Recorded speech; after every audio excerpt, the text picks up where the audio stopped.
Qu'est-ce que t'as vu? Allez. Allez, viens mon père. Viens. Ah là, c'est pas possible ça. Oh là, ça va partir.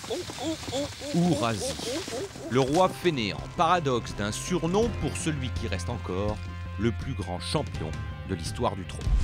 Roi, il l'était sans conteste. Véritable force de la nature, il est élu par les amoureux des courses comme cheval du siècle. En 1986 et 87, il reste invaincu pendant 522 jours. Durant cette période, il enchaîne pas moins de 22 victoires consécutives. Son flegme et sa nonchalance à l'entraînement tranchent. Avec ses frasques et ses caprices aux courses, ce caractère bien trempé lui confère un charisme très particulier. C'est une rockstar. La foule se déplace pour le voir, sa popularité est immense. Il est de loin le cheval français le plus médiatisé. Jean-René Goujon dit le pape de Vincennes et son entraîneur et driver. Ourasi lui a été confié par la famille Ostemer depuis ses 3 ans. Et le fainéant n'est pas facile tous les jours. Bon, je vais aller vers lui puisque lui il va venir vers moi. Tous les deux, ils se bâtissent un palmarès hors norme. 74 courses disputées, 53 victoires, dont 17 victoires de groupe 1 en France.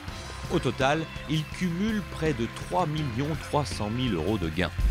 Il reste, à ce jour, le seul trotteur à avoir remporté 4 fois le prix d'Amérique.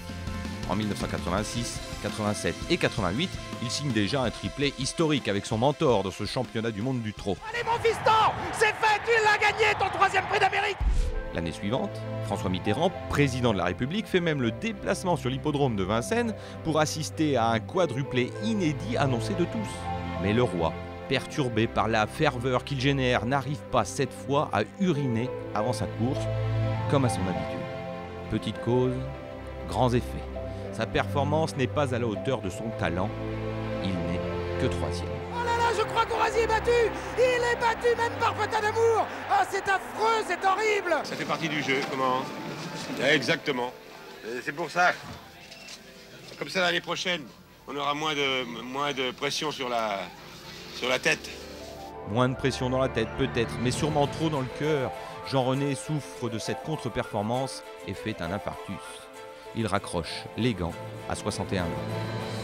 L'année suivante, son frère, Michel-Marcel Goujon, dit Minou, reprend le flambeau laissé par son aîné. Il écrit avec Ourasi lors de sa 4e et dernière victoire dans le Prix d'Amérique 1990, les dernières lignes d'un récit hors du commun d'un cheval devenu une légende.